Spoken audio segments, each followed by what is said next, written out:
how to organize your timing as a student of knowledge.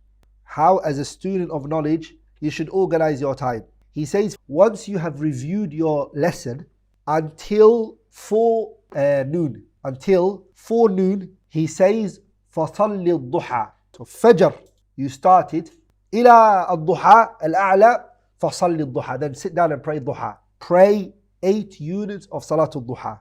As you can see, the student of knowledge, his day starts from early time. You pray Fajr and you stay up seeking knowledge, reviewing your lessons, looking at your stuff until Salatul Duha. فَصَلِّ الضُّحَى. Pray Duha. 8 units of Duha. Okay, this is the forenoon prayer. Then keep yourself busy with regard to reading and copying text. إِلَى وَقْتِ الْعَصْرِ until Asr. What are you doing? You're going to do mutala'ah, you're going to read. And you're going to copy a book. Back in those days that Ibn al-Jawzi is talking about, they didn't have what we have today, which is printed books. So the student had to have a time where they sit down, where they copy a book. So for example, there's no printing machine. So if I want this book, what do I have to do? I have to write it myself. If I want Fath al-Bari, which is the explanation of Sahih al-Bukhari, what do I have to do? I have to physically write it. Even Bukhari, if I wanted it, I had to write the whole hadith with my own hand. If I even wanted the 40 hadith of Imam al-Nawawi, I had to write it my own self. So he's saying, from Salatul Duha until Salatul Asri, read or make it a time for you to copy text, copying a book and writing it in your own book. Because remember, the book is not yours originally. You're going to have to return the book and you're going to have your copy that you've copied from it. This sunnah of praying Salatul Duha is the sunnah of the Prophet alayhi salatu wasalam. It's something our messenger alayhi salatu wasalam did. And Imam al-Bukhari and Muslim both narrated fi sahihayhima in their sahih that Abdulrahman ibn Abi Layla rahimahullah, he said, no one saw the Prophet sallallahu alayhi wasallam pray Salatul Duha except Hani. She saw him.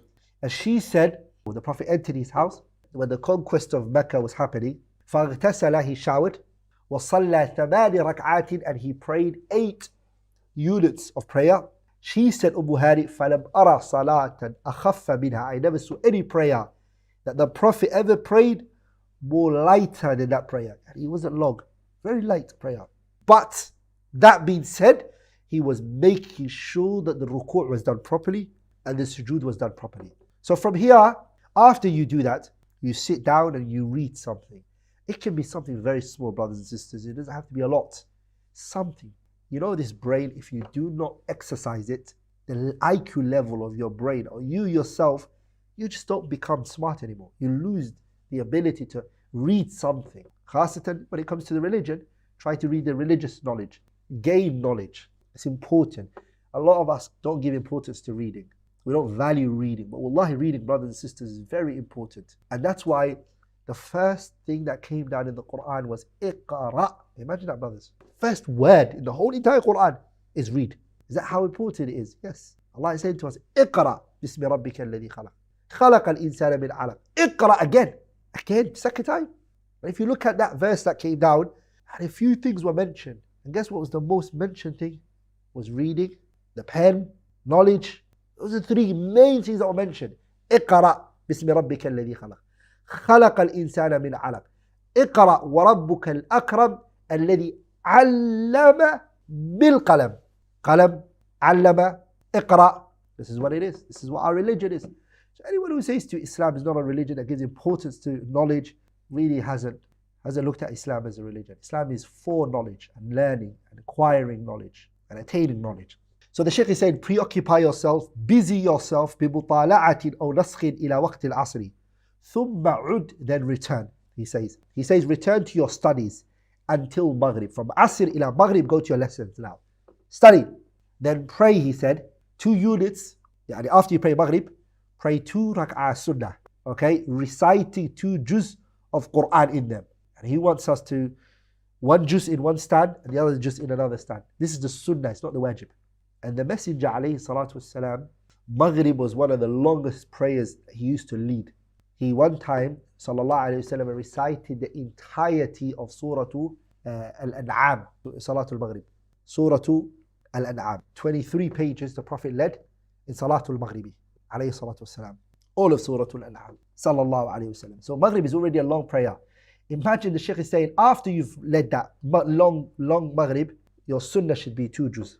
Allahu Akbar. The Prophet mentioned, sallallahu alayhi wasallam, that the person who prays and stays in where he prayed, doesn't move from it until the next prayer, is like he's in what?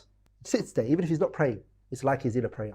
Even if he's not praying, he stays in his place. So he prayed Maghrib, and then he sits there until Isha, doesn't do anything, recites Quran, does his adhkar, sits where he's praying, or where he prayed, he's in a prayer. So even if you don't have the ability to pray, just sit between Maghrib and Isha in the masjid, and sit there until Isha you pray. Unless you have something to do. Once you prayed Isha, go back to your lessons, and then go and sleep and lie on your right side. Say Subhanallah 33 times, and say Alhamdulillah 33 times, and 34 times say Allahu Akbar. And Imam Abi Dawood and Tirmidhi and Ibn Majah narrated, and Ibn Sunni in Amal al-Yawmi wal Layla, on the authority of Abdullah ibn Amr ibn al-As, that the Prophet said, sallallahu alayhi wa sallam, 2 characteristics, 2 qualities a Muslim believer does not hold on to it, illa dakhala al-Jannah, except he will enter Jannah. 2 characteristics and attributes. If you hold on to these 2, you're going to enter Jannah. Allahu Akbar. The Prophet said this to us, alayhi salatu wasalam. What are they? The Prophet said, وَهُمَا يَسِيرٌ, and they are 2 easy things. The Prophet said it's a very easy thing, but the people who do it are very little. The first one is, after every prayer, the person says Subhanallah 10 times, and he prays Allah Tabarak wa Ta'ala 10 times, and he says Allahu Akbar 10 times. And that's how many? 50 ومئة باللسان وألفا وخمسمائة في الميزان. In terms of reward, in terms of what's said on the tongue is how much? If you do that 5 times a day, the calculation is going to be what? 150, right? 150 on the tongue, like it. And that would mean 1,500 on the scale. Because the deeds are what? Multiplied by 10. And that when the person goes to his bed, what does he say? 34 times he says Allahu Akbar. And then he says Alhamdulillah 33 times. And Subhanallah 33 times. How many would that be on? That'll be 100. 34, 33, 33, right? That would be 100, right? 100 on the tongue, lakin alfun bil mizani, on the scale, that's 1,000. You've just made 2,500 what? A day you've just got reward on your scale waiting for Yawm al-Qiyamah. This is very easy, but little do it. That's what the Shaykh is advising you now. When you go to your bed, do these things. وَقُلْ, and say, Allahumma qini adabaka yawma tajma'u ibadak. Say this. When you go to your bed, say, Allahumma, oh Allah, qini adabaka, save me from your punishment, yawma tajma'u ibadak, the day that you gather your slaves. Make this dua before you go to sleep, and beg Allah Tabarak wa Ta'ala. Another wording says, yawma tub'ath ibadak, the day you resurrect your slaves. The dua is, Allahumma qini adabaka, oh Allah, save me from your punishment. Allahumma qini adabaka, yawma tub'athu ibadak. Another word he says, tajma'u ibadak. The Shaykh then says, once you open your eyes from the sleep, if you open your eyes from sleep, okay, after sleeping, fa'lam, know, once you've opened your eyes and you've woken up from your sleep, know that your soul has now taken its share. That sleep was you giving your soul its rights, and now it's got its share. Stand up to do wudu and pray in the middle of the night.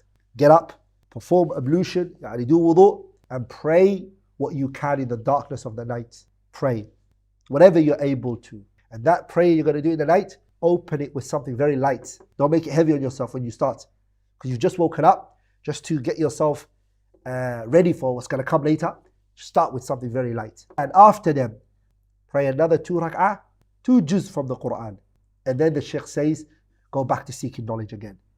Because seeking knowledge is greater than any voluntary acts that is done. This answers the question of so much students of knowledge who say, I want to seek knowledge. Shall I seek knowledge or shall I pray Qiyamul Layl? The Shaykh has answered that for you. Pray Qiyamul Layl, but also seek knowledge. So reduce maybe on your Qiyam and study. At this point, I would say to people, designate lessons that you know you want to go through. So for example, there's certain things that you need to study, start those books. If you've got a teacher who's teaching you now, this is the time to revise the notes that he's given you and what he's taught you. And this statement where he says, فَإِنَّ الْعِلْمَ أَفْضَلَ مِنْ كُلِّ نَافِلَةٍ, it is what Imam Shafi'i said. It's a statement of Shafi'i as well. Shafi'i said, طَلَبُ الْعِلْمِ, seeking knowledge, is أَفْضَلُ مِنَ الصَّلَاةِ, is better than any voluntary prayer that is prayed, seeking knowledge. But brothers, you tend to see students of knowledge who don't pray Qiyamul Layl. They say, Akhi, I'm seeking knowledge. Don't take away from that Qiyamul Layl. It's very important. Nabi Muhammad prayed. Salafun al-Salih, they prayed. It's the time Allah comes down, subhanahu wa ta'ala. It's a must for you to at least pray something. If you choose to read, read, but like pray. That's why Ibn al-Jawzi is saying here, seeking knowledge is more voluntary, but he didn't say don't pray. You can combine between the two. No, it's Fajr. He says when you pray Fajr until Duha, he says what? He says read. That's what the Shaykh rahimahullah said. Yeah, sorry, when you return from your lesson, there's a lesson. So the lesson is from Fajr until Duha. That's when they used to seek knowledge. Which is true. Even me with my kids, by Salatul Duha, I've finished with them. If they start the dars with me at 5 o'clock, just before the Fajr a little bit, so they get up. Duha is about 9 o'clock. It starts from there. Until 9 o'clock, 9:30, still in. So if the dars finish at 9:30, khalas. Full-time student of knowledge. And as a Muslim, there's a portion of knowledge you have to take daily. You don't have to be a studious person. Every single person has to learn something within their religion. Like for example, Ramadan is about to happen now. Every single Muslim needs to have the do's and the don'ts, the can or the can't of Ramadan. It's a must. So you can't say, I don't want to know these things. Of course, you don't have to learn the complex issues of the religion. You don't have to learn inheritance and issues like that. Maybe those are for students of knowledge. But every Muslim who wants to keep strong to his religion, there's no other way I realize a person to be very committed to their deen unless they're getting nurtured and they're getting some nutrition from the religion, or they lose the momentum at the end. The person after a while, it's like, I can't keep up with all of this. And that's where they drift off. So you have to have that stimulation. It might not even be a lesson. What about a heart softening lecture? Where you copy down the benefits, the hadiths, something you have to take in daily. I think it's a must for everybody.